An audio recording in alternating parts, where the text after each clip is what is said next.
Hey guys. Hello. Hey, welcome to Don't Worry Wednesday. I hope this is working. Is this working? I don't Yes, know. it's I'm working. cool. I know that obviously my mic is working. I didn't mean that. I just meant the stream in general. Um, we have I'm the host today, so but I'm also controlling the stream, and it's my first time doing that. So if it's a little bit weird and not as smooth as usual, I apologize. That's Joe's job usually. So we'll see how it goes. I'm sure it'll be fine. I'm sure it'll be fine. But yeah, since Joe's not Gonna here, do we've great. got our special guest. Below me is Kyle, bro man. He is my bro, but he's everybody's bro, right? Is Hey, that what you everybody. do as bro Yeah, man? sure. Is that what you want?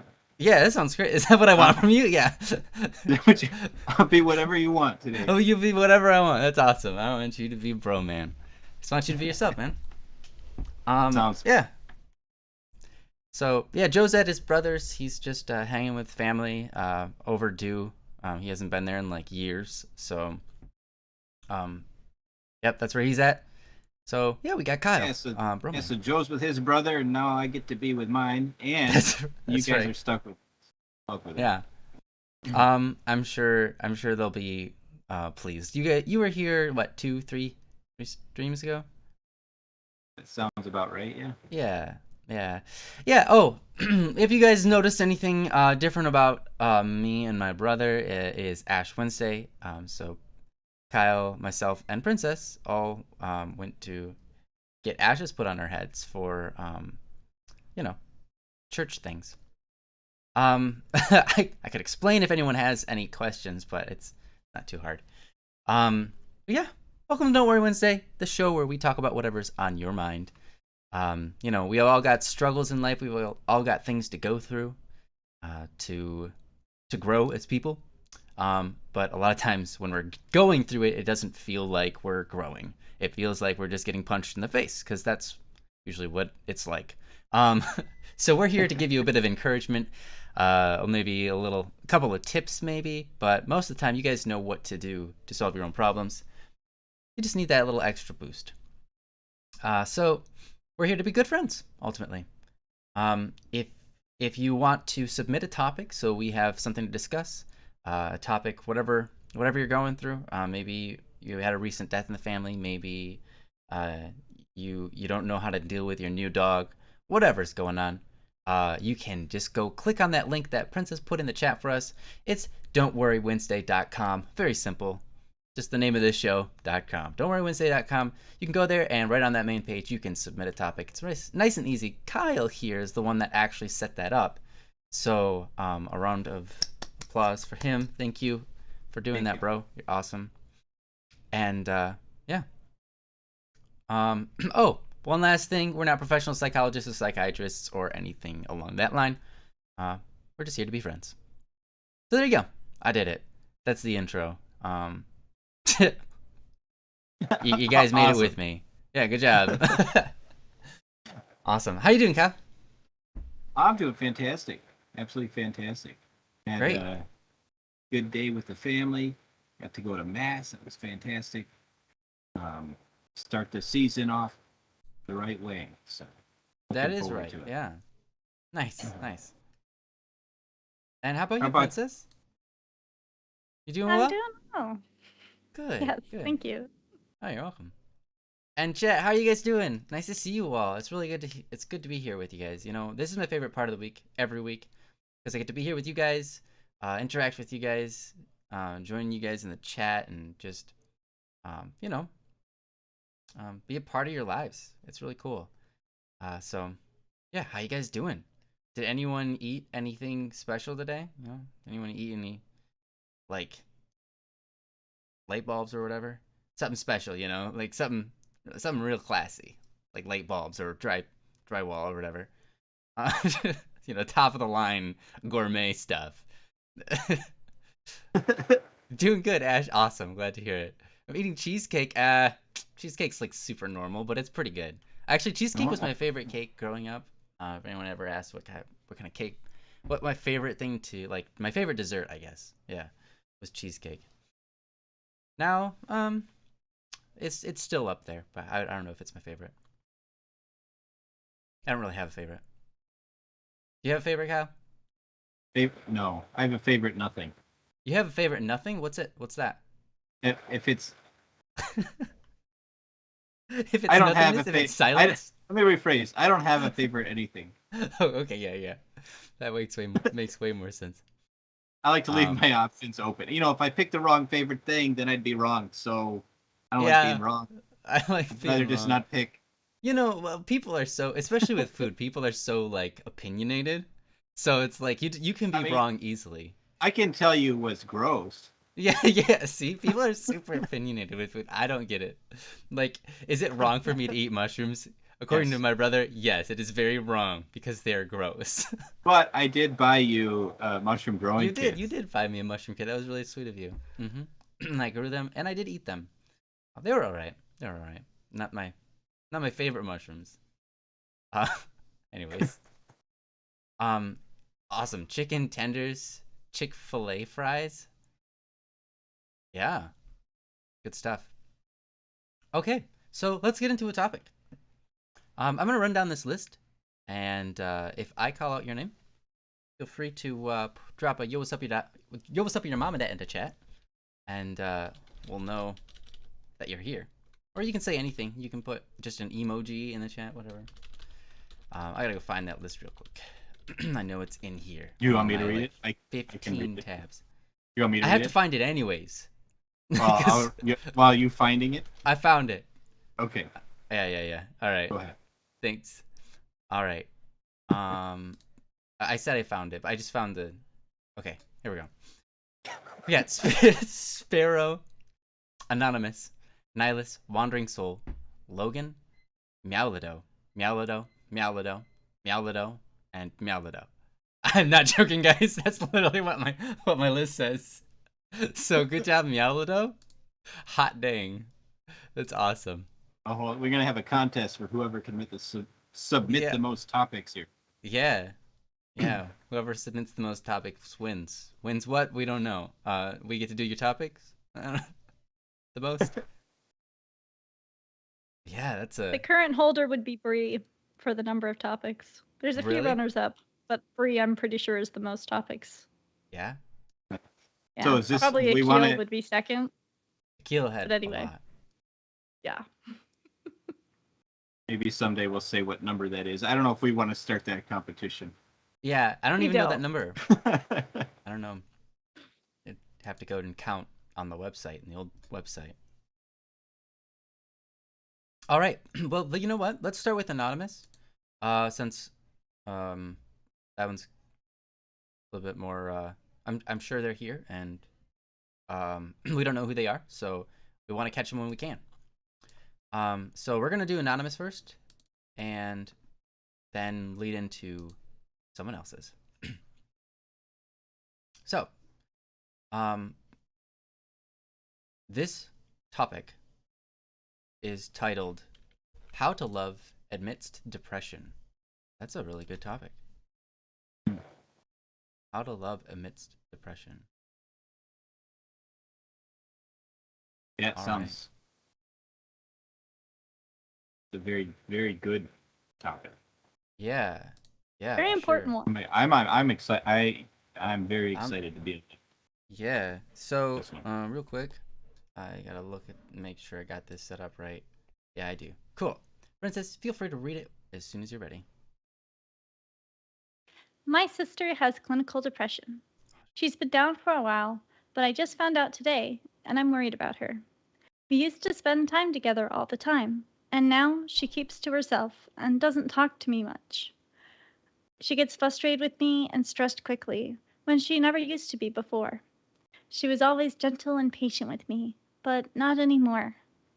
I know how hard it is to be depressed, because in my first year of high school, I was. I'm not judging her, and I'm not mad at her. I asked if there's anything I can do to help her, but she just said no and stopped talking about it. I didn't keep pushing because I didn't want to make her feel uncomfortable, but I really want to know what I can do to make it easier for her. We don't live together, so it's not like I can make her breakfast and I can't send her mail. I really miss my sister, and I love her. She is my best friend and my favorite person in the entire world. I wish there was something I would be able to do to make it easier for her, but I don't know what, and I feel so helpless, which is awful because I love her so much. From Anonymous. Ah, I see. Yeah, that sounds, yeah, really rough. So it's not necessarily the person that's depressed that's having a difficult time loving, though that usually is the case. Well, not usually, but it can be the case. I mean, instead it's the sister, or sorry, the sibling of a sister who is depressed, having trouble to have that contact, have that connection, right? Um, yeah, you know, and it's hard too because just like you said, you went to them and you said, "Hey, is there anything I can do?" The the response is just no, and stop talking about it. Like, yeah, and I respect that you didn't push. I think that's really the right thing to do. Sometimes you need a little push. Sometimes they need a little push.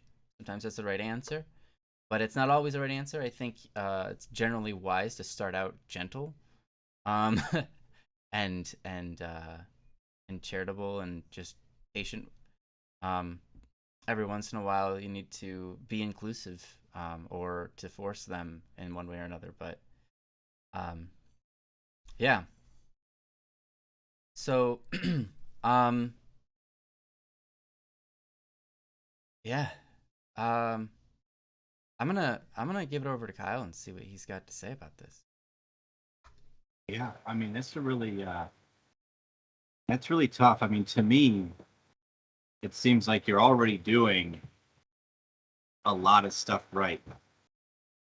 I mean, you clearly you care a lot. You're not pushing. Um, and the receiving party just maybe wants a little space. And that's fine. I mean, that might be what they need. I mean, I don't know what the specifics of what they're going through are, but sometimes it just does take a little while for people to be ready to talk. And I'm sure if you're just there and you let them know that you're available, um, when they're ready, they will talk. Um, and sort of, I think that you said you can't send mail. Maybe an email is something you could do, or something like that, where they could get to it.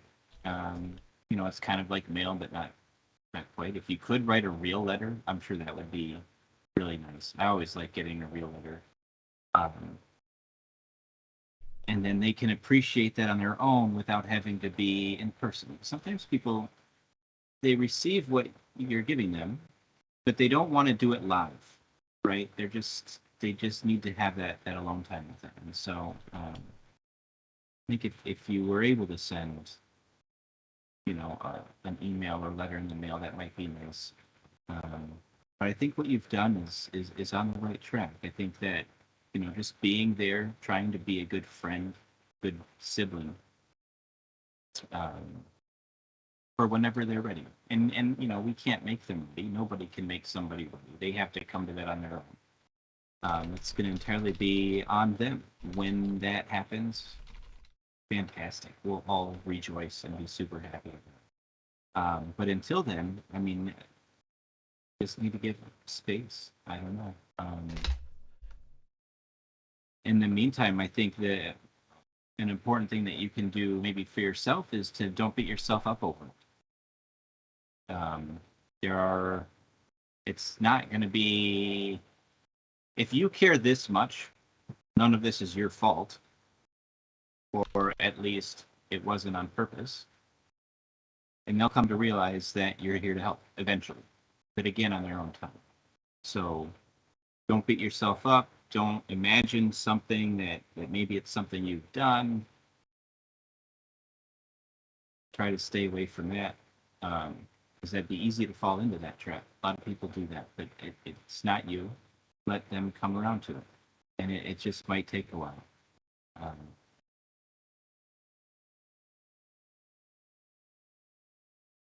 when people are going through depression or especially severe depression,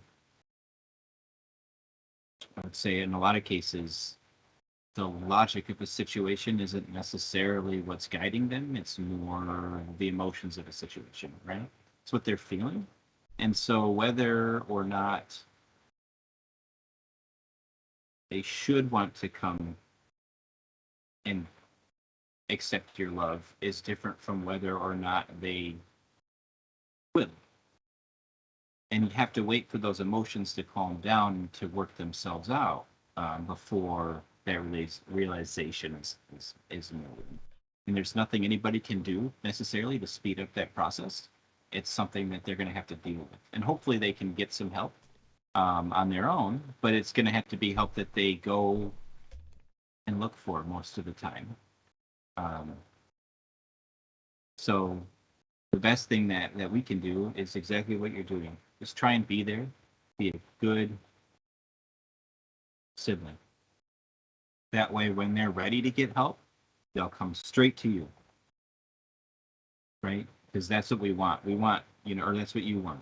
Everybody wants for them when they're ready to get help, it's there. We don't want there to be a sort of delay or they don't know where to go to get help. It's when they're ready and they know where to go. And so, yeah, I think that's don't fall into the trap of thinking it's got anything to do with you. It's just something they're going to have to work through on their own time. What do you think, Ryan?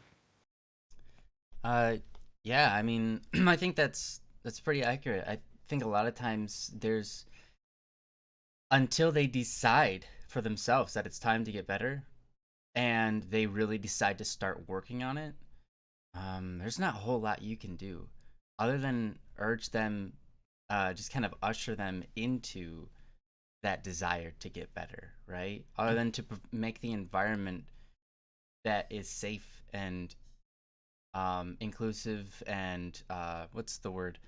Um, where they don't feel like they're being judged, and then it allows them to start to feel comfortable to start making that change. I will say that um, in my experiences with dealing with other people who have depression, um, I think that the the best things you can do. I think there's one thing that you can do that is really helpful, um, very very helpful, and that's to try to be the best person you can be yourself. Rather, try to find those things you need to work on yourself, right? What things do you need to work on to get better as a person yourself? Find out what those are and start to do those things publicly, visually, in front of your sister, away from your sister as well, but in front of your sister. When she's not there, you continue to work on them because that's noticed, regardless of whether people are there to see it. That sort of thing is noticed by how you act, and it makes it easier to do in public when it's time to do in public. So it's don't just play the person, actually try to get better as a human being. But what happens is when you set a goal for yourself and you start to, you know, drive towards it and you fight for it, people can see you do that and that encourages them to want to do the same, right? I can tell you that from my experience, um, watching other people strive for success a lot of times makes me a lot more active for being, you know, like working on myself or, trying to strive as well for success. So, one thing that I would recommend is look at yourself and say, hey, what could I be doing better as a person? Maybe even look at your sister and say, what does she do that's really phenomenal? I should do those things too. It's good to look at other people that you look up to and copy them in the manners that they have, like the good virtues that they have, right? So try to be a virtuous person. And what could possibly happen is you could inspire them to start to change, start to want to change, start to want to get out of depression, if that makes sense. Um, Now, of course, no one wants to be in depression in the first place. Everyone wants to get out, but depression isn't the same for everyone. But it it takes action. It takes mental action and it takes physical action. It takes both usually. Um, Depression can be many things. I noticed that in my experience, depression was, and I think in most people's experience, depression is two bad habits put together. It's focused on self and being negative. So oh, sorry, I'm not in frame. Focused on self and being negative, right? Um, when you when you're negative about everything in the world, and you turn that inwards and you say, "Oh, nothing like anything good that happens immediately turns into a negative thing about yourself," right? That can be depressing. That can be very depressive, you know. And I think that's what a lot of people experience. They have this bad habit that it just experiences everything in negativity, and they they turn that inwards, right? And they kind of they go down that cycle of self destruction. So the best thing you can do is try to change that habit for them, right? That's what, if that's their form of depression. Now, there are different forms. If you can find any way to understand what's going on with them, that would be helpful. But if you can't, that's fine, right? You have a general approach of just, hey, I'm going to try to change their view of life. They're changed because depression is a mental thing, right? So it's a perception thing. It's how you look at the world and how you look at yourself. That's depression, right? And so you want to change that. You want to modify that. But it's not something you can do on your own. They have to help. However, if you can be around them and you can have a good attitude, right? That will rub off on them. Have you ever noticed yourself being around a certain group of friends and you start to act a little bit like them? Maybe, my mom said like she starts to laugh like her friends. But there's all sorts of different things. Maybe your friends always clear their throat and you start to clear your throat a lot. That's kind of a weird one. But even just ways you act. You get around a friend who's always really nice and you find yourself acting a little bit nicer than usual. Or you get around a friend that's really mean. Or you get around a friend that's always negative and you start to notice yourself being negative, more negative than usual, right? We have that impact on each other. So it's important to be conscious of that and to make sure that you are acting in a way around your sister that is supportive and leads them in the right direction subconsciously, right? So help them to create new habits by exhibiting the behaviors you want from them, which is essentially the desire to grow, the desire to be patient. Any of the virtues are a good thing to follow. If you don't know, you know, if you don't know what the virtues are, Anonymous, that's fine. You can just look them up on Google. There's lots of different virtues. All of them are worth following, whether you do the 13 virtues or 7 cardinal or whatever. Um, and I just want to say real quick that I really appreciate you as a human being for looking out for your sister and doing and not only just being concerned, but even coming even to us just to ask, what do I do? How do I help this person? Because you care so much. I think that is a wonderful, wonderful thing, and I really appreciate that. You're already doing the right things, I think, in a lot of ways because you are showing your care. Um, in the end, it's up to them whether they make the moves and the transitions needed to escape that depression. And it's not always fast, it can be very slow. Um, but you can provide that environment. You can try to help move their subconscious mind, their habits in a certain direction.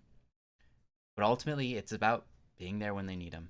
Um, you know, I have a friend that I helped out of depression once, and it was just talking to them daily, being around them as much as I could, and until they finally started accepting all of my compliments. Essentially, I would berate them with compliments on a daily basis. Just to let them know, like, hey, you're awesome. I really like that you did this. This was really cool and unique. I don't know anyone else that does this kind of thing. Or, hey, this is a thing that a lot of people do, and I notice you do it too. I wish I was more like that. Things like that. Constant berating of compliments. And they always reject them. But that doesn't mean they don't get through, right? They get in the mind, they stick around, and they help. Because a lot of times with depression, what they need is some self esteem. They need some self understanding. They need to be able to like themselves. And sometimes you can't get there by yourself. You need someone else to tell you, like, hey, these are the things I see in you that are really beautiful. Um, and that helps. Maybe not right away, but it helps in the long term. So if you tell them the beautiful things about them and they don't respond well, don't take any offense to that. And don't think they really shrugged it off. Because I almost promise you, almost guarantee, 99%, all right? They they don't actually shrug that off. They say they shrug it off, but they feel it inside. And it floats around in their brain and they appreciate it. So say those nice things, even if they always turn you down. They're like, hey, you're a really good artist. And they're like, no, I'm not. There's so many people who are way better than me. If they deny that, you followed up with, yeah, but I think you're really good. I really do. And then you drop it. Because if they deny you, you just followed up with the same compliment, essentially. Why? Because if they deny you and you say, if you don't say anything after they deny you, they think they've won and that they were right and you were only trying to be nice. So do make sure you say it twice. If they reject it, always follow it up with, I still believe it's true. Because it's important. I think we all need that from time to time. Because sometimes, you know, oh, this song's not so great that I wrote, and someone will be like, yeah, it is. You know, it helps. It helps a lot. If I say, oh, this song's not so great, and they don't respond with anything, I'm like, oh, I guess it's not that great. All right, okay, that's all right. I need to fix it then. My esteem isn't crushed because I don't rate myself based on how good my songs are, but regardless, I want to know that I'm doing a good job. You know. So, anyways, that's where I'm gonna leave off for now. I hope some of that helps. I just want to encourage you to keep on being as loving as you are, and to continue to look after them as you have been. I understand they're going to be pushing you away, and that's sometimes they do need their time. They do need that time alone. But if you're depressed and you're being negative, being alone isn't necessarily what you need. Sometimes you just have to get in there despite. Sometimes you need to just go for a car ride and say, "Hey, get in the car. We're going somewhere." You know, um, if that's an option, and just have a talk. Because if their mind is in a state where they are being negative, being alone in the room by themselves isn't going to be healthy for them. Then don't allow them to be in a room by themselves, right? Be with them, be their positive side, be the positive side of them for them, because it's still in them. They just are shutting it out, right? So, anyways, yeah, I'm gonna stop there actually now. I'm gonna give it back over to Kyle. See if he's got anything he wants to say. Sure, yeah, I can piggyback off of what you were saying about giving someone a compliment too. You know, obviously, if someone were to tell me that they really liked how I was good at basketball, like they would, like I would deny it, and I would be 100% right because I have never played basketball in my life outside of like once or twice. So that would be silly. But if there was something I actually worked towards and I was at a compliment for it, right? That's what we're talking about. And you know that. But I just want to say, I just want to lead with that because when you give someone a compliment about something that they are actually good at or they've been working towards, and they say they're not good, right? The only reason they know they're not good is because they're good enough to see what's possible, Very well said. Oh. right? Like in high school, I played clarinet. I practiced a lot. I was fairly decent. Um, compared to my peers, I was excellent.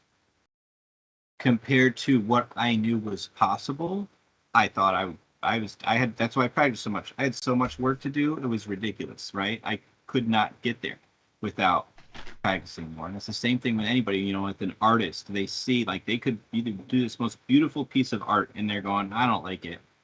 And you're just, to me, it looks great. But to them, because they could see the flaws, but the only reason they can see those flaws is because they're so good, and I don't know if a lot of people realize that, but if you are good at something, you're so much more likely to think you're not good than if you're terrible at something. So if somebody is, like, for instance, you give them a compliment, they deny it. Say the only reason you even consider denying that, right, is because you're good enough to see what's wrong with it. 99% of everybody else has no idea what any of those flaws are, right? It's a good way to kind of fight back a little bit, because it's hard when someone's, disagreeing with you. Rather than start an argument, just say, no, you're even better than that. You know, better than what I even said the first time. um, so yeah, I just wanted to piggyback on that a little bit. And the other thing too, just being depression is an inward facing issue, right? We beat ourselves up. We think we're a big problem. We don't want to be a burden on other people. Um, and so don't burden yourself with fixing them, because they'll see that you're burdened with it, if that makes sense.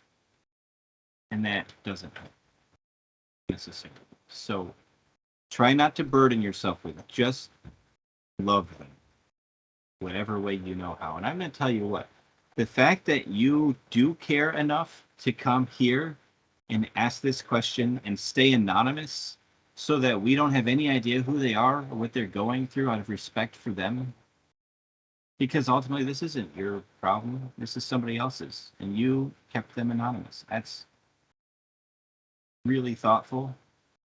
And the fact that you care, I mean, that tells me that they are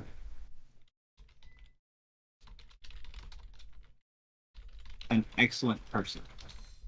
They have had an effect on you that allows you to love them, and so there must be a lot to love about them. So let them know what those things are. So yeah, that's all I just want to add. Yeah, appreciate it.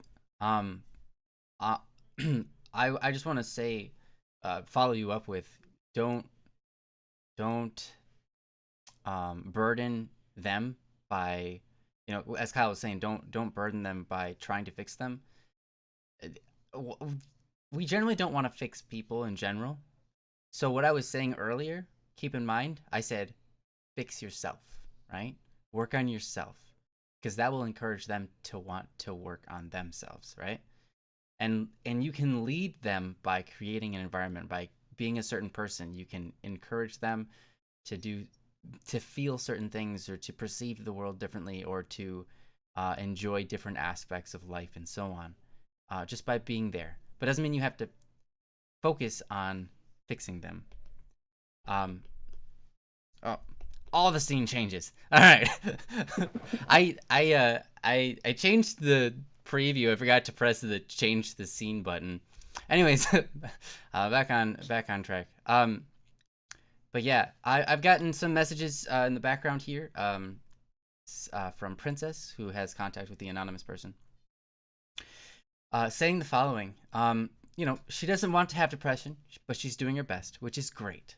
Um, if she's doing her best, just continue to be there for her, and continue to do your best and give her your best.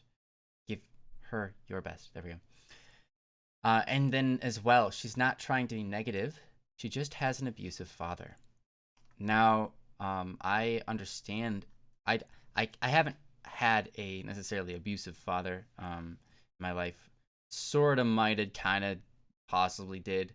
Um, but we got out of that situation when I was still very young.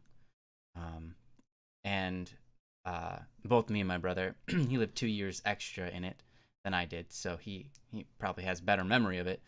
But it was more of an oppressive father than it was necessarily an abusive father. Um, Oppressive in a very violent and threatening way. But we love him nonetheless. At least I know I do. I'm sure Kyle does too. Um, yeah, he's shaking his head. He's people grow, people change. Um, and regardless of whether they decide to be good people or not, you can choose to love them, right? And I think that's important. Um, it's it's rough because you're not the person in the scenario with the father, or maybe wait, you're their sister, right? But I don't know if this is a real life sister or just like this is my sister, like online friend sister. Um, if you are the person with the father, if you are actual siblings, um, then I'll speak on that. I'm getting typings from Princess to maybe give some information there. I'm receiving the three dots of hey, this person is typing. Just keep going for now. Just keep going for now. Okay, okay, whatever. She removed the typing, so you guys are screwed. All of you are, you don't get anything good from here on out. I have got nothing good. I was waiting on that moment. All right. Anyways, no, you're fine, Princess. You're good. I'm only teasing. Um. So, anyways, uh, if you have an abusive father, obviously you want to distance yourself from that. Obviously, that's going to paint the picture of the world for you to be rather awful, right? I mean, your parent is the guiding force in your life to help you see the world and experience the world and show you what the world is. And if that parent guides you down a path that sees it as pain without reason, as just, you know, abuse, it's hard. The picture they've painted for you by their example is a really hard thing to overcome. But it can be overcome, right? It can be. A lot of times that's done after the person is gone, right? They've maybe you've turned 18, you've left the house, you're in college or whatever the case. And that load, that force of sin in your life is removed, and it allows you to start experiencing the world in a way that is more more like it should be, at least, right? Um, and it's really important not to carry on that viewpoint, that picture of that your father painted in that scenario, right? It's important to let those things go and forgive them so that you can paint a new picture for your life. One that is joyful, one that is beautiful, one that recognizes all of the beauty in the world and appreciates it and celebrates with it.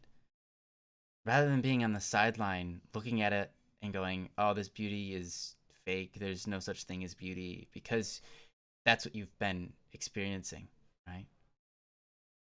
You know, Depression, like I said before, is oftentimes a matter of perception.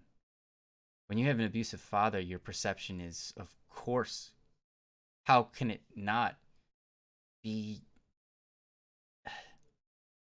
you know, I don't know, like, if you have an abusive father, there's no way that your perception could possibly not be, you know, I don't want to say screwed up, as in like, you know, you're mentally ill, but like just the picture that's been painted for you is so negative and vile and awful and just wrong in that sense, right? Morally wrong, right? So how skewed? Yeah, that works. how do you how do you overcome that? And um, you said we don't live together because adoption. Okay, so she's suffering alone, sadly. Okay, thank you. Yeah.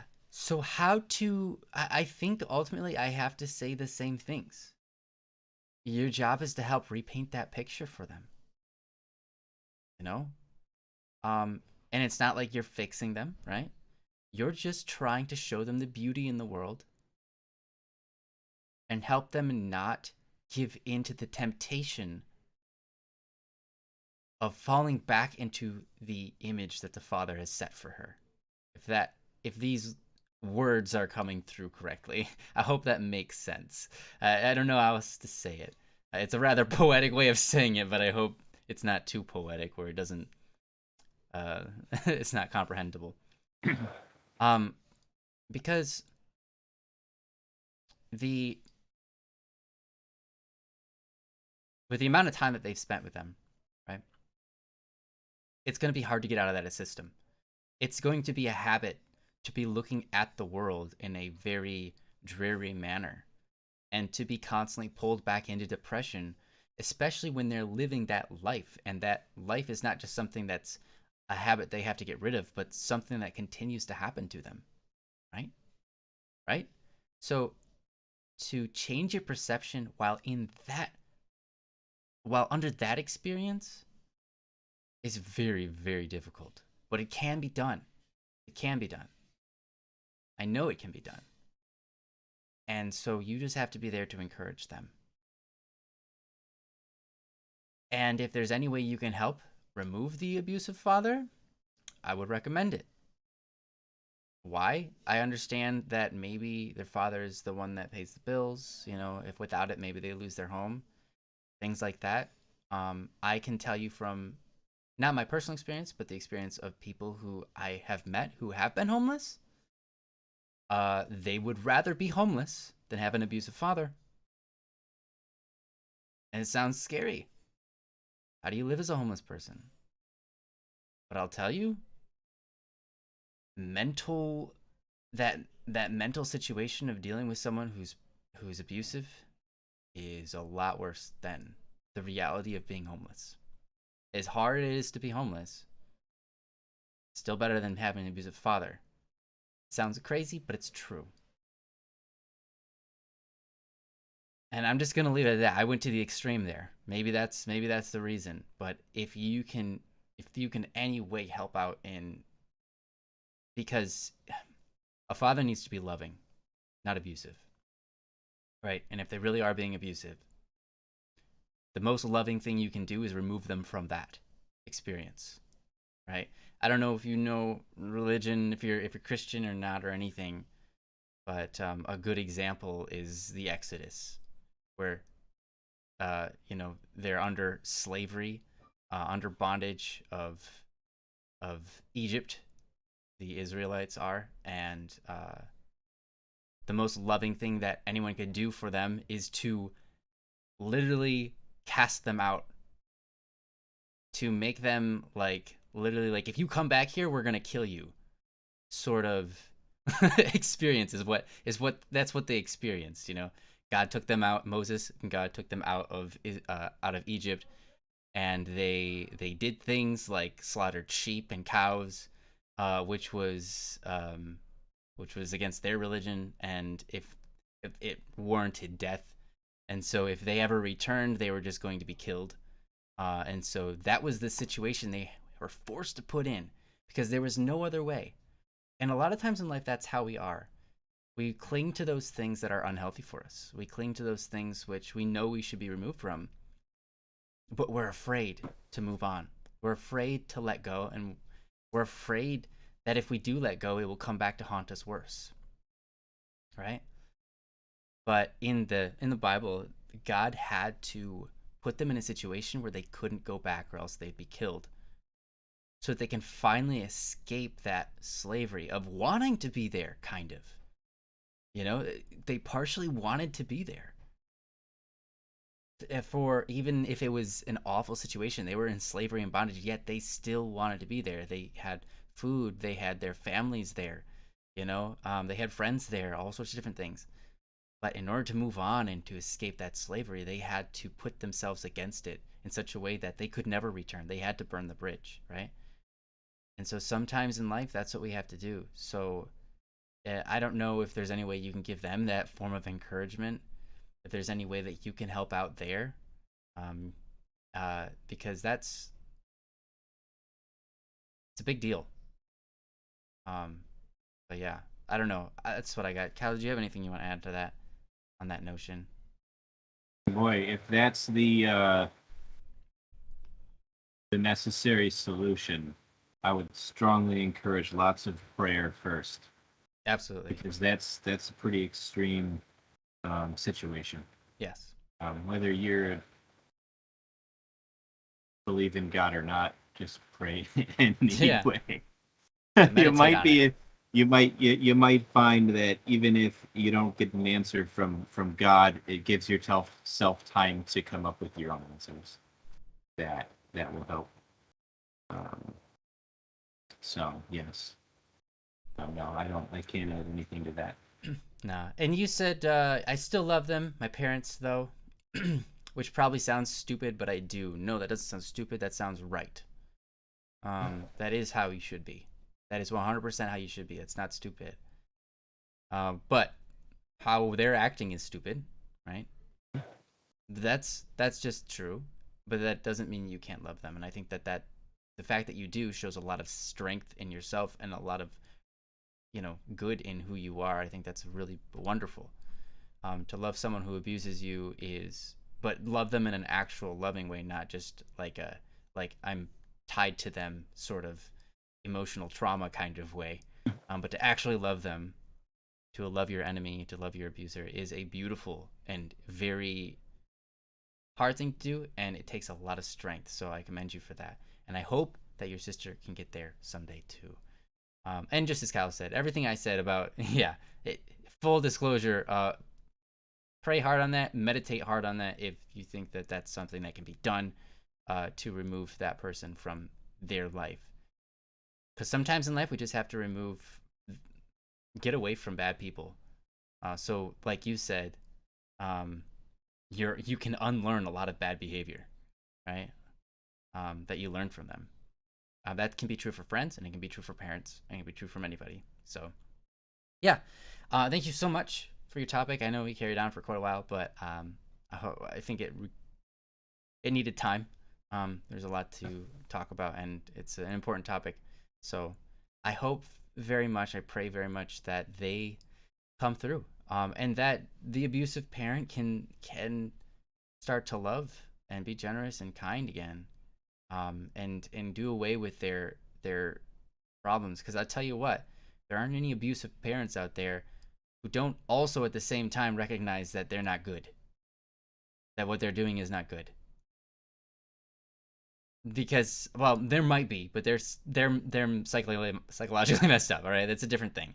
But most of the time, people are conscious. They have a conscience, and it says, "Oh, I shouldn't do that, but I do it. I don't like that I do it, but I do it, and I can't stop." Right? And it's hard. It's like an addiction. So pray for them. That's important. Pray for them. Anyways, um, thank you so much for the topic. I wish you the best for that. I'm gonna move on to the next one. Let's see here. If you don't mind, I'm gonna run down this list again. If you are here, feel free to drop a word or two or 17, only those options, in the chat. If you drop any other combination of digits, I will not accept it. We've got Sparrow, Nihilus, Wandering Soul, Logan, Meowlido, Meowlido, Meowlido, Meowlido, Meowlido. Okay, Baka and Ash Ride. Fantastic. Well, Meowlido's here. Ash is here. Who else? Ash is time sensitive. Um, okay. Ash is time sensitive. Okay. Let's do yours, Ash, then. since yours is needing to be done. You said I don't mind if Meow goes first, but I was told that yours is time sensitive, so we're gonna do yours first, and then we'll go on to Meow, for sure. Are you okay with that, Ash? Are you gonna scold me? He needs a good scolding. I need a good hearty scolding. A hearty one, whatever that means.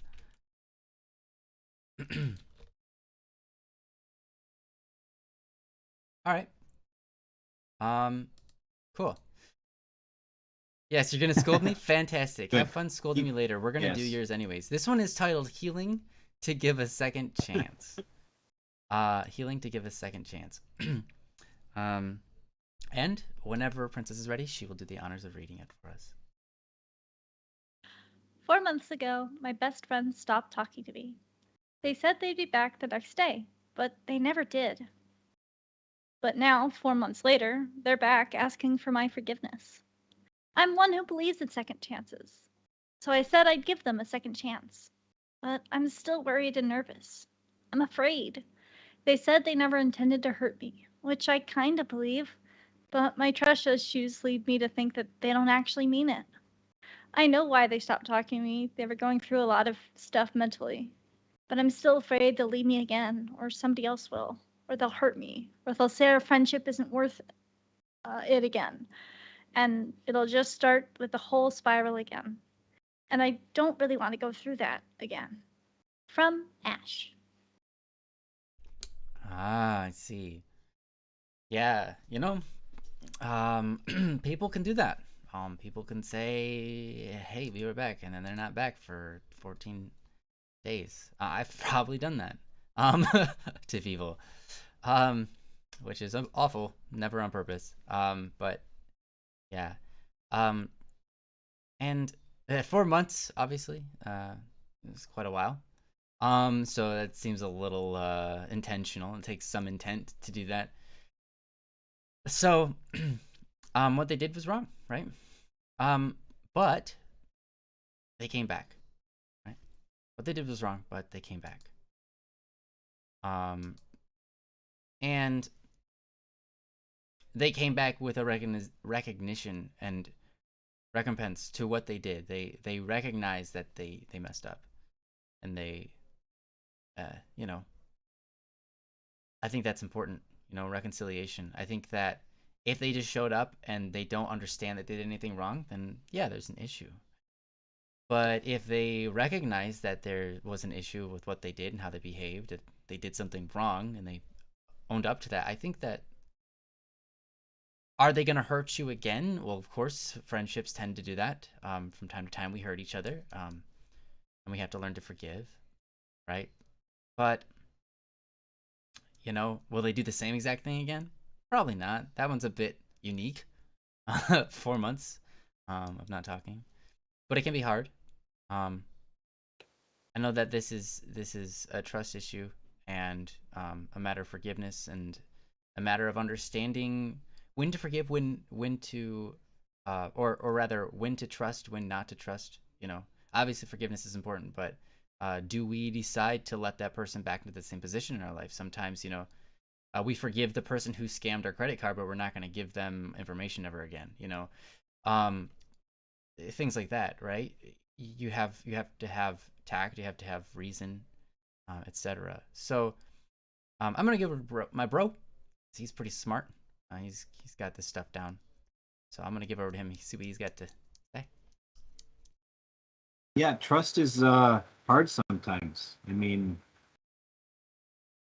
my personality is like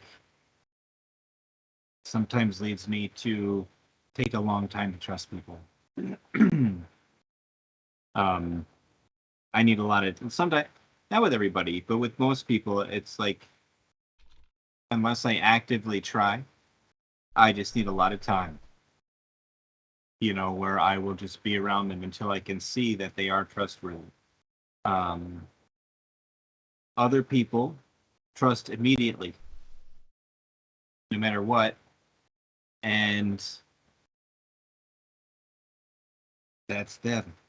So I think I think the appropriate thing is is probably, it depends on the situation, but maybe somewhere closer to the middle in some situations. There's a lot of situations where the best thing you can do is trust somebody immediately because you're going to break down all barriers and you're going to have a friend real quick. There's other situations where it's probably not good to trust somebody entirely immediately. You know, you meet somebody in an alley somewhere, you know, hey, come over here, look and see what I got. You know, probably not. I've got a quarter pounder with cheese. You want to Huh. eat this? Come on. You want to eat this? Eat it. You're weird, dude. Right? Yeah, I probably wouldn't even. I'd probably keep walking. So you know, it's really, it's interesting. And we all have different approaches to trust, and the more I think that we've been hurt, probably the harder it is to trust quickly. But the reality is, the only way to build that trust again is to at least trust a little bit, and then give it some time. And then if things are going well, trust a little bit more and give it some more time. In this particular situation, based on the information, um, uh, I would, I think that it took a lot of guts, probably, for them to come back and apologize. Um, it seems like they know what they did, and they knew it hurt you a lot. And I don't know about you, but when I know I've hurt someone and it was my fault, it's really hard sometimes to have the courage. Like if the, I mean, the relationship was done, gone, didn't even have to exist anymore. It's been 4 months, forget about it. But to have the courage to that much later come back and say, you know, I'm sorry, what I did was wrong, and want to be your friend again. I mean, that took some guts. It would have been much easier for them probably to just forget the whole thing. So I think you could give them a little bit of credit for it. And you don't have to trust them totally, but at least give them credit for that.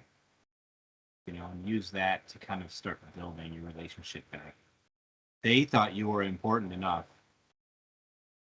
to have the courage to apologize and admit they were wrong.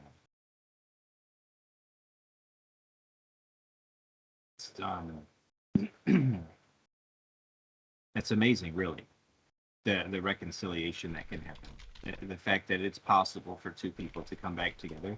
We should always, always, when we see that it's possible. Um, you know, and it's hard, you know, to know why they left. I mean, it sounds like you know why they left, and that's good enough. I mean, I don't need to know, but you do.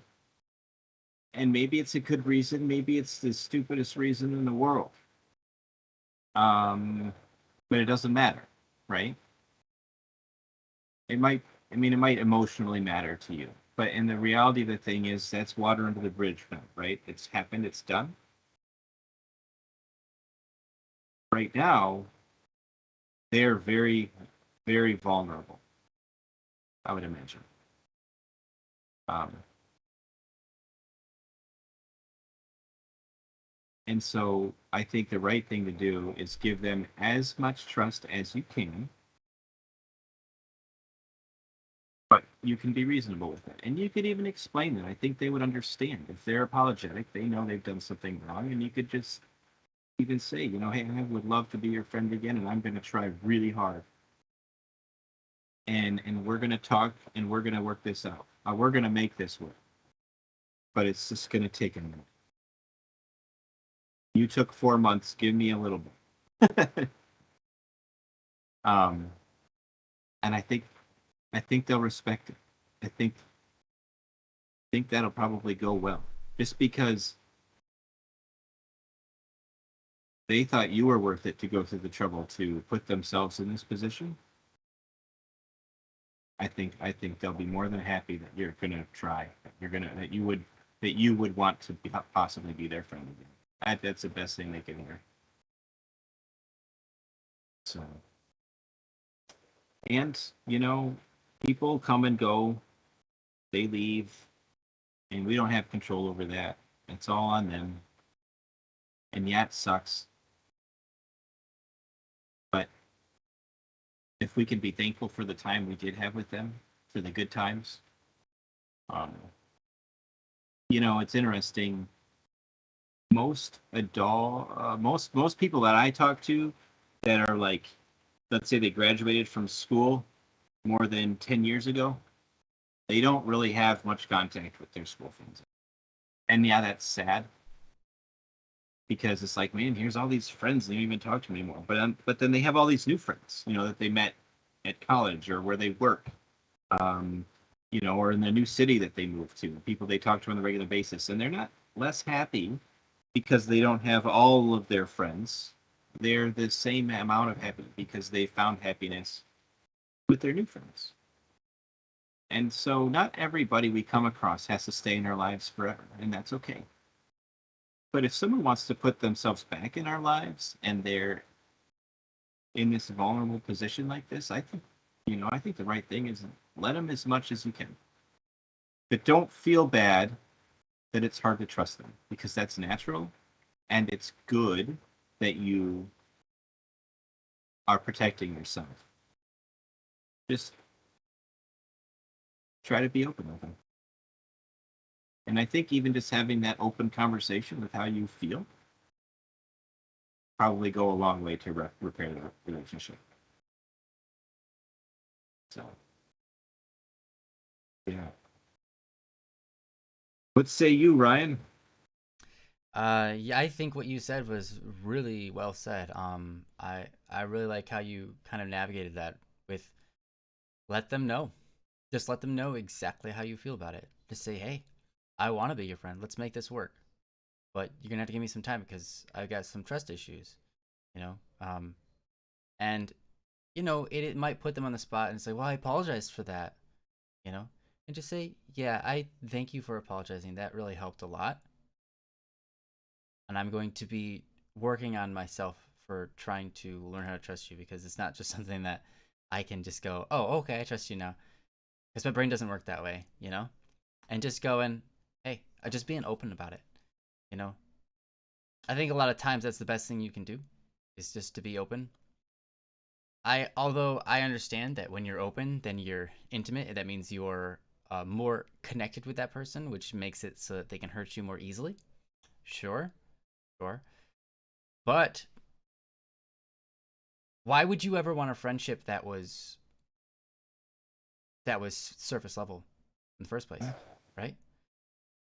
If you want something good in life, right, you have to work for it. If you want something good in life, you have to give something up for it or, work hard, give your all, right? And if you want a good friend, you need to give yourself to that friend, right? You need to be able to be it. You have to take that risk, right? If you want to be a friend that's really close, you have to take that risk of investing your personal life in them and allowing them to have an impact on your life and how you feel so that you can get the reward of that. But that doesn't come without pain, right? It very well might come with, hey, I opened myself up to you and then you damaged me. But at the same time, you could say I opened myself up to you and you just made it better inside. And you filled me, I was able to open myself up and you came in, you filled me up with joy and great memories and just laughter and etc., right? But I think yeah, it's like a risk reward type of scenario. But why would you ever want any friends in life that I don't know, that you can't open yourself up to? Like that doesn't make sense to me. Now, maybe that is some other people's experiences. Maybe that's what other people want. But personally, I would feel weird if I had a friend was like, yeah, that's my friend that I don't open up to.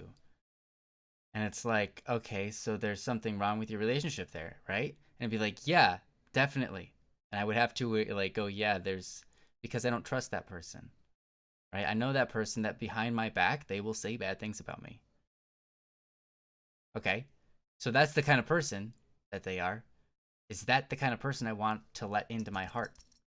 Is that the kind of person that I want them having influence on my heart? Right? That's a good question. Like you look at your friends and say, is that the person that I want to have an impact on my heart, to shape me? Is that the person I want to help shape who I am inside, to change me, to make me a better person? And you look at that person and you go, yeah, because that person's awesome. Then heck yeah. If you look at the person and you go, no, I've already learned my lesson there a couple of times. I've heard them talking behind me or talking about me behind my back or whatever it is. And you go, no, I don't want to become that person. I don't want that person I don't want that person to change me to be more like them. So I don't really want to be close with them. I will be friendly with them and in a sense of like, I love everybody. I'm going to be kind. I'm going to be charitable when it's necessary, but I'm not going to let them into the inner parts of my heart. I'm not going to open up to them in that way, right?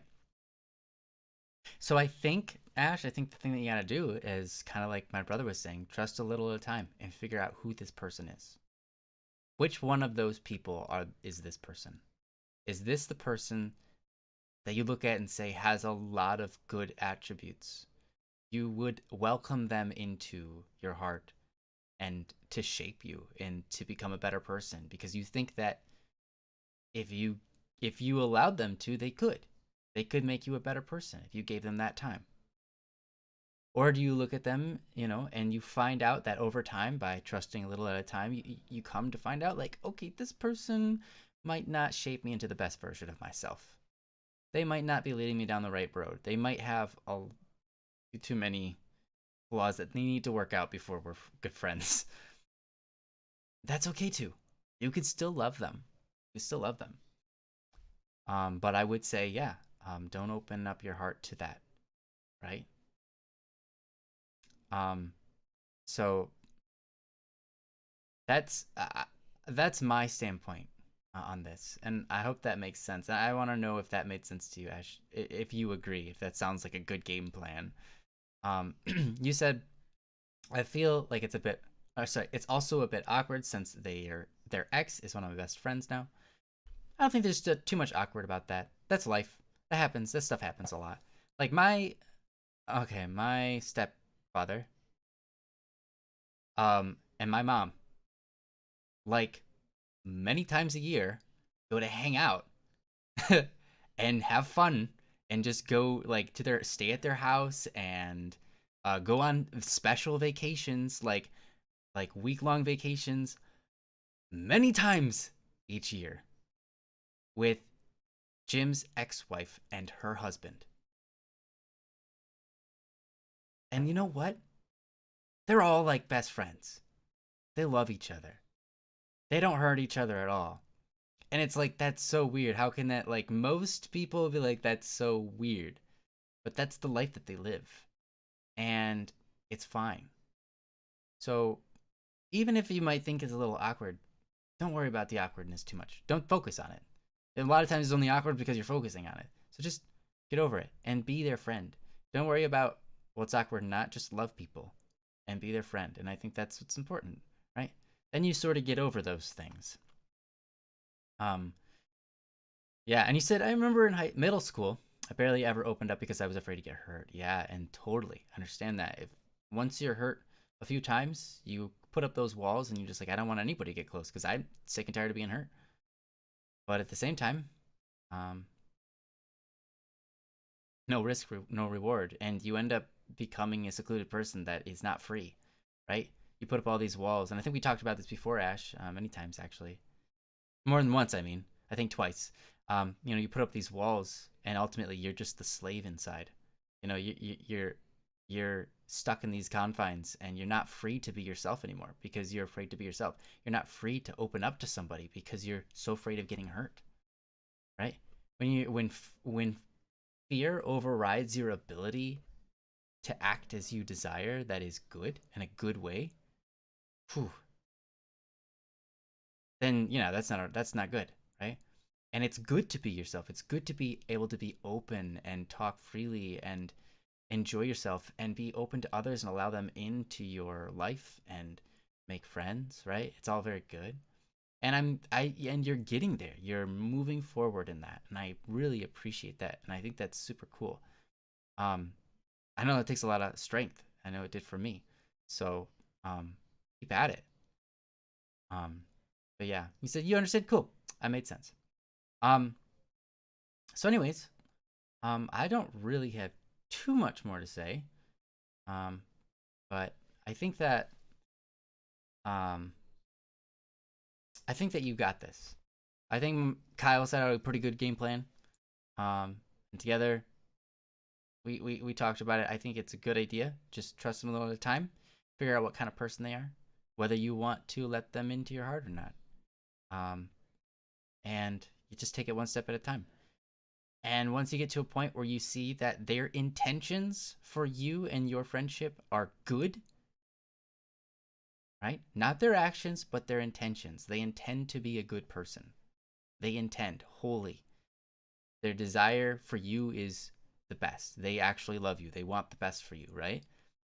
If you figure that out, then you're at the point where you should just drop all your barriers and let that in and know that at some point or another they're going to do something that hurts you again. But no friendship stands without forgiveness. And forgiveness is super important. Forgiveness is a blessing. The fact that we can do that. So, to forgive our debtors, to forgive the people who've wronged us, and to allow that to be in our memory and say, yeah, that person did this wrong to me, but I've forgiven them. They don't owe me back. They don't need to do anything for me. I'm just going to love on them. I'm going to make it a clean slate so we can build off of it, right? And that's all that's needed. You know, just to not want them to pay you back is good. If you had a grudge and you said, yeah, if you had a grudge in this scenario, which you don't seem to, then I would talk more about that, but you seem to be pretty fine here. So just keep on going. I think you're doing great, Ash. But yeah, that's all I got. Kyle, did you have anything else you wanted to add? Sure. Yeah, I just thought I'd add a little something about your ex or her Her ex ex. being Your best your friend. one of your new best friends. Um, I think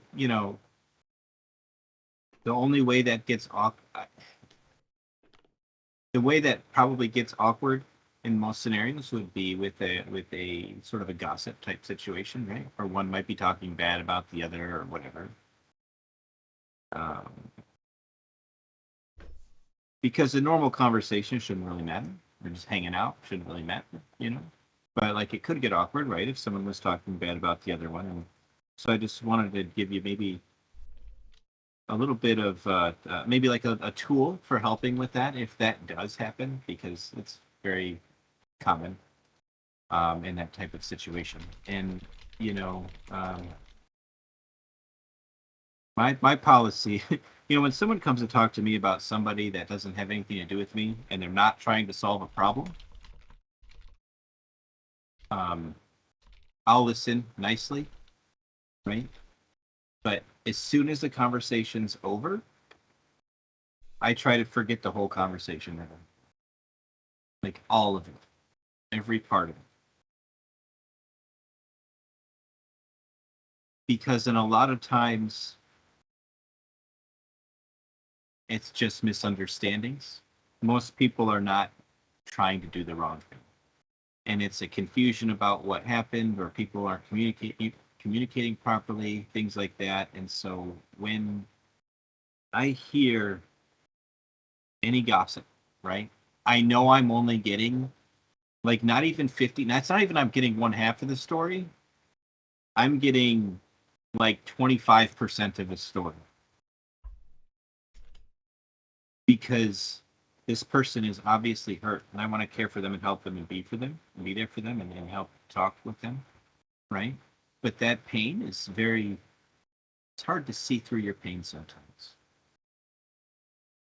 and so their conclusions cannot be my conclusions. Their conclusions are their conclusions, and it's what they see. But if they can't see that well through the pain, then I know that whatever I heard is probably not very much of enough of the story to make any judgment. So first thing I do when I leave that conversation is find some way to eliminate that from being stuck in here. I mean, I'm never gonna forget. I'm not like I can't erase memories, but I can try real hard not to dwell on it. Find something else to distract me from that conversation to the point where I'm not going to recall it on a regular basis. So, if that happens, try to do that. That way you don't have to walk into the next conversation with the other person and say, do you know what so-and-so said about you? Because you can't stop thinking about it, or maybe you have a negative feeling about them now because of something someone else said. Don't fall for that trap.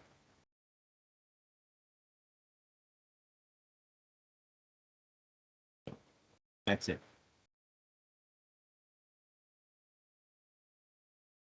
All right. Yeah. um. Thank you. I appreciate the topic. Good job, Kyle. You did it. We did it. I like what you said. Um.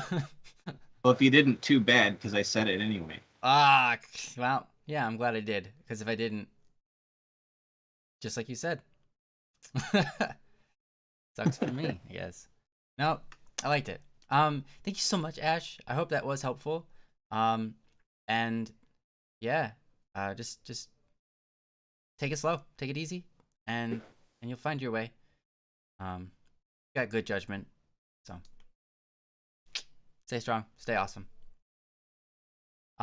So we've got two, um, we've got 25 minutes left. I don't think we have the time to do two. Um, I'm being directed to choose between an anonymous one or maybe an anonymous one and Meows if Meows is quick enough. Um, Princess, what pulled you into wanting to do this topic specifically? If you can. Because it's about logic, and if there's someone who is known for being logic, it's Ah, that man down there. yeah, Kyle's pretty logical. I'll say that's true. We don't have any way of finding out if Anonymous is gonna be here next time. Yeah, I mean, they can anonymous if you are listening and you wanted to. If you could resend a topic just saying that you're here, I will assume that's you. Yeah, Otherwise, if you want us to do yours now, or if you're able, or if you allow us to do Meows, while Kyle's here, let us know. If you could send a topic about that. Hopefully that won't take too long. If you need a link to the website, Princess has it for you. I was gonna do it, but I was like, Princess is gonna want to do it, so I'm gonna give it up to Princess. So yeah, and if anyone wants to submit a topic for next week, of course, you can go to dopewarewednesday.com. Brought to you by the man just below me. I think let's do anonymous, Yeah. and then if we have time, we'll do the other one. Okay. Sounds good by me. Yeah, Meow's pretty laid back about this deal, so. Yeah, and plus Joe's pretty logical too. that's true. I mean, Kyle is a logic man, but Joe can be pretty darn logical. So, we're gonna do the anonymous one. Thank you for your patience, Meow. You're awesome. I love you. Thank you for letting us do theirs. This one is titled "We've Gone Separate Ways, but I Miss Them." And Princess will do the honors of reading it for us. I had a really close friend who I played games with often. They were a big part of my life for the past few years. Some stuff happened, and now we've been giving each other some space for an indefinite period of time. I want to just move on and give them the space they need, but I can't help thinking about them and being lonely. From Anonymous. All right. Yeah. Um, you know, that's that's relatable. Definitely had my fair share of experiences with kind of just distancing from friends. Usually not on purpose. Usually it's just for me it's been just hey we stopped talking. Don't have really a reason to talk. But I will say that sometimes in life there are those situations and those certain people that we need to separate from, um, in hopes to maybe one day come back with brighter, better minds, more able to tolerate each other or to um, understand each other. A lot of times, a lot of our problems are come from just not understanding each other, and we need that space to kind of I don't know, meditate on that and learn a few things before we can come back and truly have a better friendship. But there's a lot of different ways we can take this topic. I'm excited to see what Kyle's got to say, so I'm gonna go over to him and see what he said. Okay. I don't know. Good job. No, Yeah, that's it. All that's right, it. Ryan. Ryan, back to me. Awesome. Yeah, I don't know either. What about you? Yeah, no, Princess. all right. I think it's a really interesting. It sounds based on what happened. This was a mutual decision of sorts to distance yourselves from one another, or at least you both understand why it happened. Um, that's so the question is, so obviously there's pain there. The question is, can you either get back to being friends again, or how do you move on and forget about them? Mm-hmm. And I think that those might not be your only options. It's okay to feel like it's okay to miss somebody that you can't hang out with.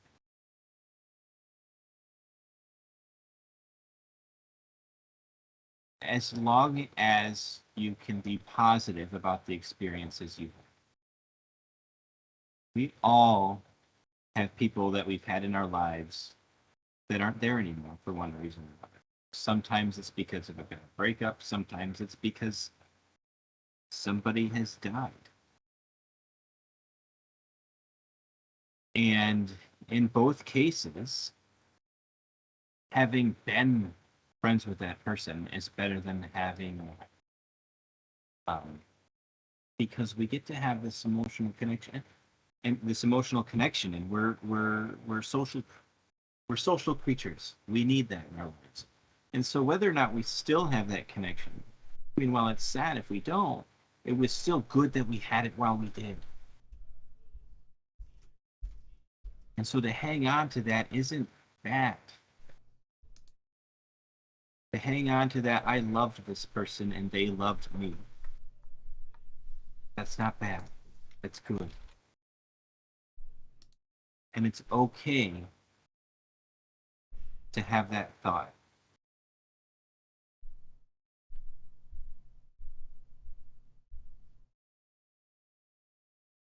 Doing this, going from there to I feel empty without them, is where we start to have maybe a shift in thought. Because one single person should not determine your fulfillment. Who you are is not dependent on anybody else. You are you. And the more people you can fill in your heart, you can place in your heart, the better. But when one of them decides to leave, you still are you, and your whole heart is still there. You can still love other people, and you can still have other people love you and be with you. So yes, that person was important, and we should remember those good memories, and we should want to be close to them. We should want to be close to everybody we possibly can. Because that's the only way we can, we're designed for that. That's the only way we can really live life properly. And when that doesn't happen, yeah, it's lonely, it's what's going on here. But look around you. There are other people that you can be with and love, and that will be more than happy to love you back.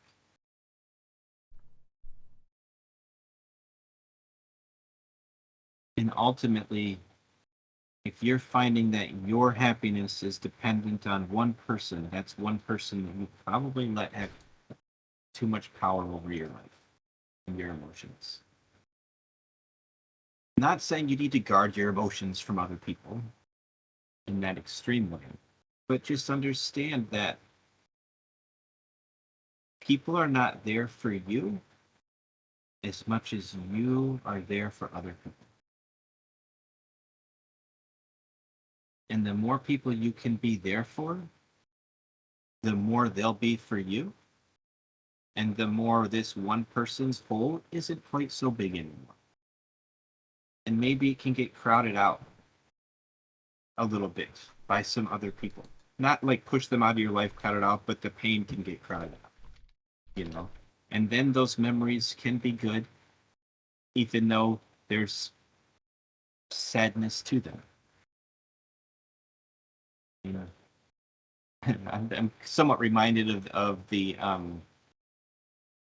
Pixar movie. What was that called? Inside Out, where they had all the different feelings, and they were, you had happiness, and she was always trying to push out sadness. And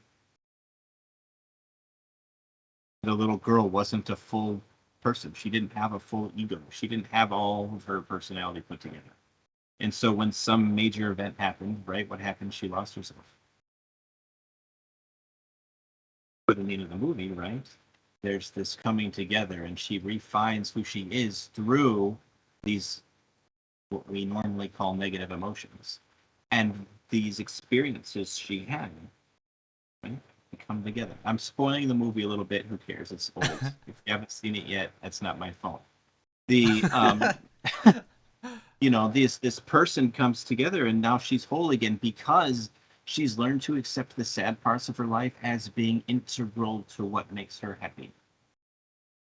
Being able to recognize that these happy moments also have sadness in them, and these sad moments also are happy because of all these people and love around her, is crucial to being a full and complete person. So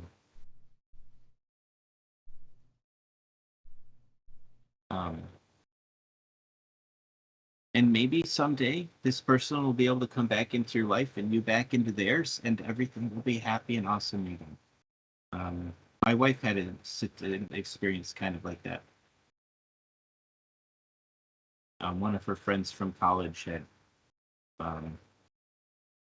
stopped communicating with her entirely for whatever reason, and it took years and years. Eventually, I think it was probably maybe 8 years later, finally the person contacted my wife again.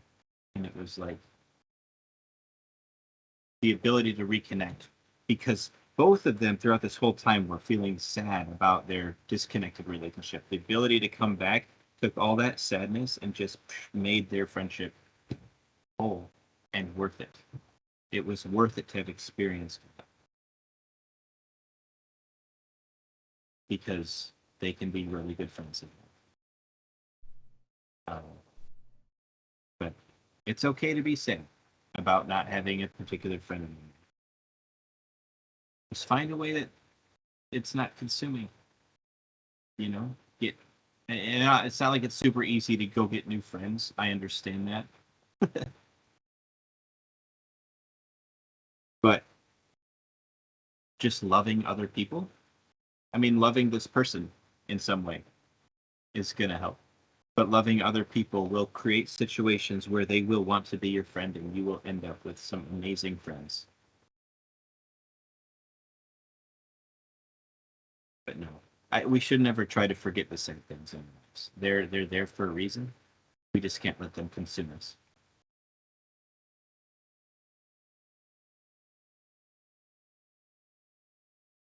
That's what I had. That's my initial take. I'll pick it up again if Ryan inspires me, which I'm sure he will. Jeez. No, that was so good, Kyle. Honestly, like that was perfect. I don't have anything I can follow that up with, I feel like, because it was, I mean, you touched on everything that definitely needed to be heard. I mean, one, just it's okay to feel that sadness, and it's really important. And it doesn't mean it's a bad thing. And your friendship, it's okay. Like your friendship could go any way with this person, whether it comes back together or you let go. But it's okay to hold on to that feeling in as long as you are intending to do positive things with it, right? Um, that's really important and key. I think there are many times in life where we have a bad experience, an experience that we would call bad. Not necessarily bad, it's just whatever. Some other people might experience it and say that was good or whatever. But we'll have an experience that we don't like. And it's our job as human beings to decide what to do with that experience, to decide how we want to use that in our life. And there are many times where we take that experience and we just hold on to it in a negative way and we allow it to sink in and sulk in it, and it's no good for us. And then there are other times where we take that bad experience and we go and we use it for good, and we go, you know what, I had this bad experience, but guess what, now that I've meditated on it, I've learned a lot. Now that I've experienced it, I can help other people go through it. you know um there's all sorts of different ways to make positive and or a bad experience into a good one. When you're feeling sad, it doesn't mean it's bad, right? You can make sadness a positive thing in your life. You can make suffering a positive thing in your life. And I've said it many times in the stream before, but it bears need reminding. Um, Love, probably one of the most important things we're ever called to in life. And it's what friendship is, right? Friendship is a form of love. Love is to desire the best for someone, and being willing to carry that out, right? To act on that. But love, if you can't suffer for someone, then you never are able to prove your love, right? As soon as any sight of suffering comes from, like, oh, that's going to be a bad time, you back out. You say, no, no, I don't love that person that much, right? And that's clear. That's the answer. You don't love that person enough to suffer for them, right? Suffering is the test of love. So even suffering, right? The sadness, this pain that you're experiencing is a form of love. And it's not just a love that's like, oh, well, I love them, so therefore I should receive the reward of being able to be in contact with them. Well, no, not necessarily. You see, it's kind of interesting, but humans in general, they do most things. Kyle was talking about this also, happiness, right? Happiness and sadness. In life, humans do most things because they're searching happiness, right? Right? The reason people do most of the things they do in life is because they think it will lead them to happiness, right? Someone goes and eats a bag of Doritos. Why they want to be happy? Because they're going to enjoy that bag of Doritos. They turn on the TV. Is that good for them? Maybe not. But they're doing it because they're searching for happiness. Other people, maybe a little bit more wise, right? They go out and exercise, right? Why are they doing that? Why are they doing that exercise thing? It's weird. Well, it's because they want to be happy. And that's part of their journey to happiness, right? There's all sorts of different things, how you interact with people, the things that you say to them. A lot of times, there are people, or many of us, who we restrain ourselves and we are not open with other people because we're afraid of getting hurt, because we want to be happy, we don't want to be in pain. We were just talking about this with Ash, right? And then there are other times where we go, you know what? I want happiness, so therefore I'm willing to get hurt. Because I recognize that pain is not the absence of happiness. Pain is an experience that can create happiness, right? And so we get from one page to another. As we go down this road, we learn and we experience and become better people, more full people, more able to deal with things and all of that. But one thing I would like to say is, while a lot of us live our lives in the order of what will make me happy,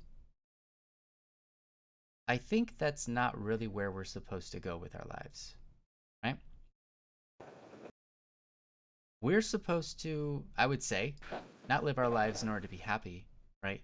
Happiness isn't the fulfillment of life or the best experience. Happiness is momentary. A lot of times it's fickle. Sometimes it's an emotional experience. Sometimes it's just a matter of lack of emotion. You can still be happy and at peace. Because happiness can be satisfaction with yourself and the world around you. But we can't always be satisfied with the world around you, ourselves. We don't have any control over that. So rather than trying to live a life where we can be happy, the ultimate form of living, I would say, is doing those things which we know are good. We aren't meant to be happy people, we're meant to be good people. And it sounds rather vague, and is maybe wondering how that ties into this topic, but I'll bring it around. If we live our lives to be good, not necessarily to be happy, but to be good, we live our lives to be good, we will be satisfied with who we are, and therefore happiness will come anyways, right? Happiness is going to come and go anyways, but happiness is going to be more often if we're satisfied with ourselves. We live our lives at the order of what is good, what we believe is good, then happiness will come more frequently. But also, it helps us to deal with times like these, right? Where you have this pain of, there's this emptiness inside because this person that was in my life is now missing and I would like to spend time with them. And it's a good question to ask. Is that because you want something for you? Or is that because you want something for them? It's a very important question. And it's a matter of what is good, right? It's not a matter of happiness in that order, right? If you want to just make yourself happy, then your thought would be, I want them back in my life so that they can make me happy. I am lonely right now because they're not in my life, and if I had them in my life, I would be happy. Right? That isn't necessarily good. Because it's not wrong to want for yourself, but now you're looking at them as a means to your end. Right? That's not loving. You're looking at them to make you happy. You're relying on them to make you happy, or maybe you're not, but you just want them there in your life to make you happy. I don't think that's really the way to do it, right? That's not what's best. That's not loving, It's not wanting the best for them, nor necessarily wanting the best for you. Sometimes letting go is what's best for you, right? So what's loving for them and what's loving for you, what's good, is yet to be found out, maybe, whether it's letting go or recontacting them. But it's ultimately not about your happiness, is it?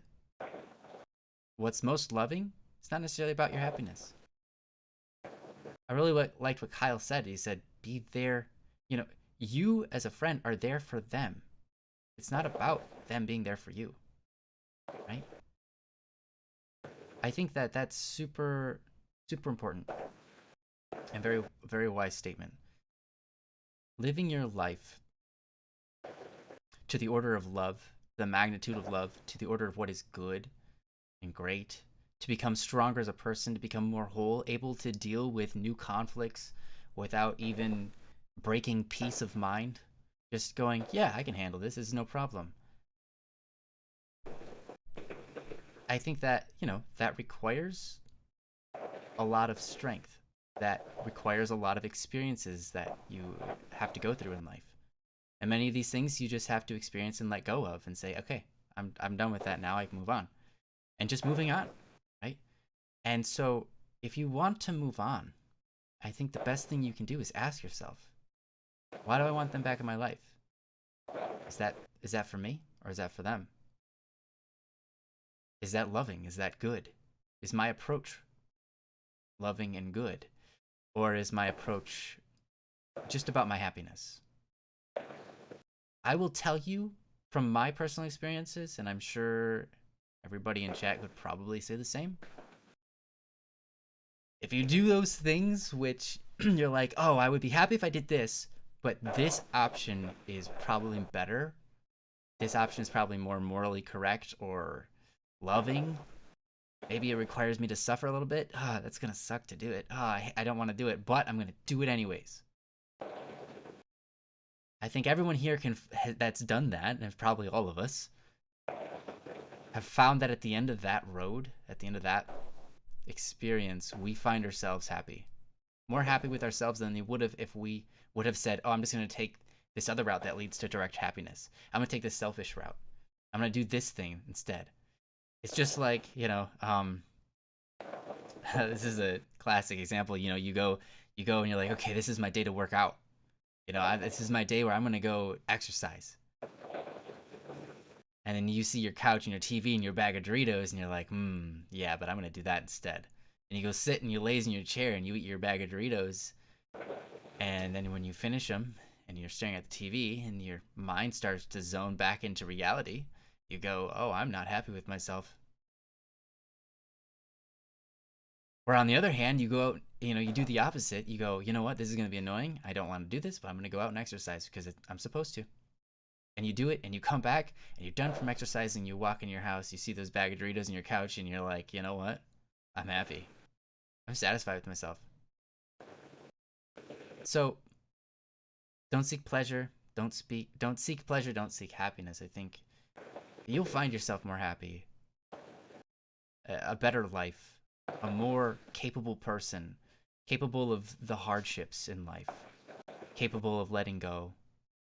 If you can aim your life and direct it towards the nature of love and the nature of goodness and being that kind of person where you're not so concerned over. I mean, it's good to be concerned over missing people, right? Why do we miss people? Because it shows the value that person's life has, right? When someone dies, when someone passes, and we feel that pain, that emptiness, that's a true testament to the truth, like the fullness of that life, that life had so much value that we feel this emptiness and pain inside, and that's true and it is good. It's righteous. We should feel that. But I think that we can feel that and at the same time move forward with our lives rather than wanting for ourselves something that we can't have. Right? If they're gone, if they're truly gone and they can't come back, and yet you sit there wanting every day for them to come back and you obsess over that, well, we already know obsession is a bad thing, right? Obsession will lead you down and down and down and pull you into lots of bad habits because you'll be looking for all sorts of different things to make up for that happiness that will not fulfill you because you can't get rid of your obsession. So instead, when someone passes or someone's gone from our lives, we just have to come to accept that, man, that person is so valuable and I miss them. But yet, I live on and I love myself and therefore I shall not obsess. I love myself and therefore I shall move forward. I want the best for me. And worrying about what I can't have is not going to do me any good. So, yeah. Anyways, Kyle, I'm gonna give it back over to you. Did you have anything you want to add to that? No, It's you sort of, just yeah, I repeated what you said. no, you reminded me. This isn't the same situation, but it's kind of the track that we kind of found ourselves on here, I think. But I remember when I must have been maybe 10 or 11 years old. My great grandmother died. And we went to her funeral, and it was the first person really in my life that died. I was never going to see her again. Yeah, I remember that. I just remember feeling so sad because she was an amazing person in so many ways. And but I remember sitting there and it was really sad. And then I realized why I was sad. It was interesting. I was sad because I was never going to have any more time with her.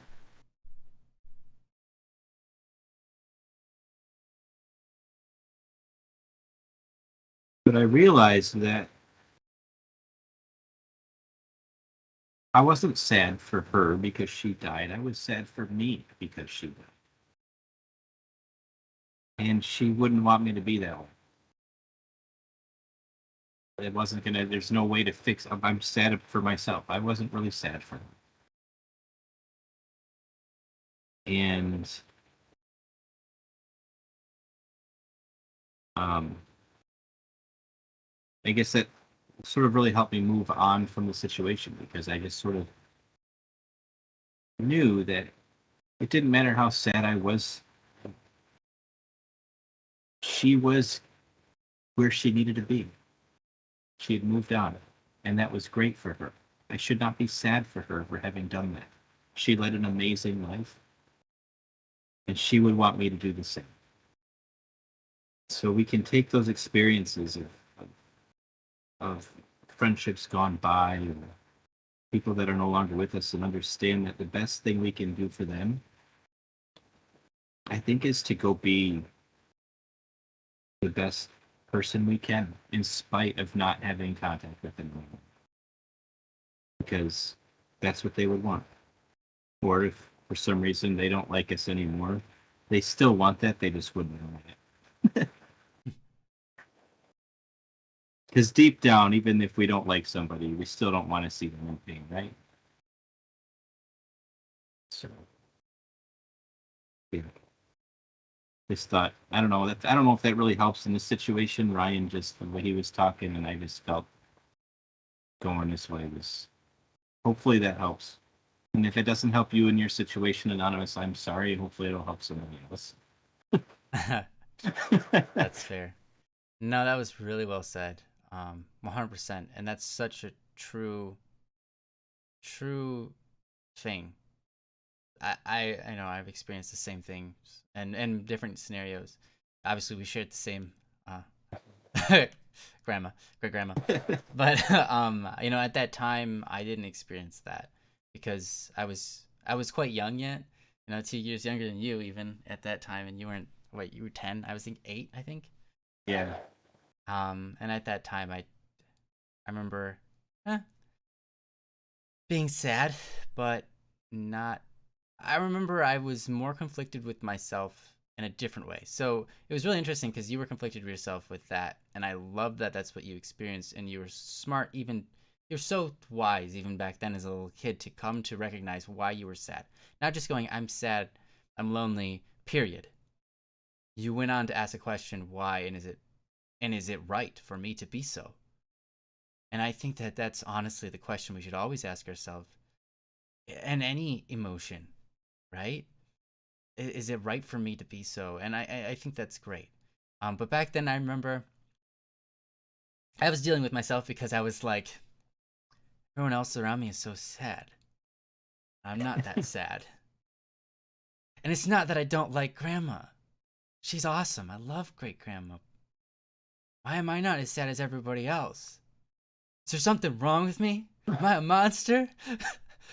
And then I had to go, deal with that battle and realize that no, I'm not. It's we all experience things in different ways and to different extents, and we all had different connections with her, and there was nothing wrong with, maybe even if I had a super deep connection with her and I didn't feel any sadness, there would still be nothing wrong with that because you don't have any dictation over your emotions a lot of times, anyways.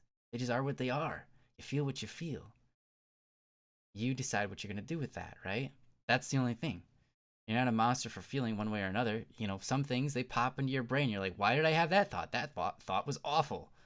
That doesn't make you an awful person. It was just a thought that you had, and you can dismiss it. You don't have to carry it out, right? And so, anyways, I don't know.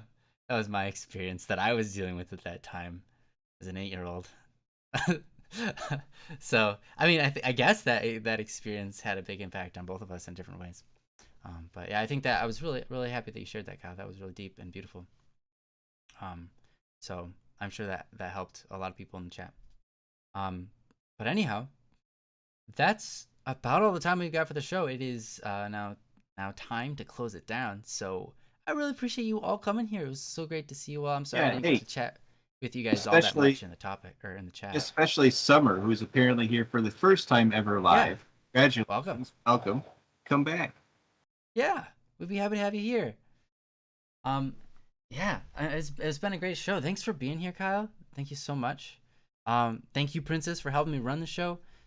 Sorry if I was a little distracted, everybody. I was managing the show in a different way than I usually do, so I wasn't able to talk in the chat as much or read it as much as I normally do. So you did I awesome. apologize. But I love you guys. Yeah, thank you, Kyle. But yeah, that concludes our show. Thank you so much for being here. We love you, and we hope you have a wonderful rest of your week. We hope we see you next time on Don't Worry Wednesday, same time. And until then, have a fantastic lifetime experience and be full of joy and don't worry-ness. It's a verb now. Don't worry-ness is a verb. Or an adjective? Adverb. Whatever. I don't know language. I'm not good with that stuff. I barely know English. Anyways, bye guys. Have a wonderful week. Peace. Aren't you gonna say bye, Kyle? Bye. Oh, thank you. Oh my god. Yeah.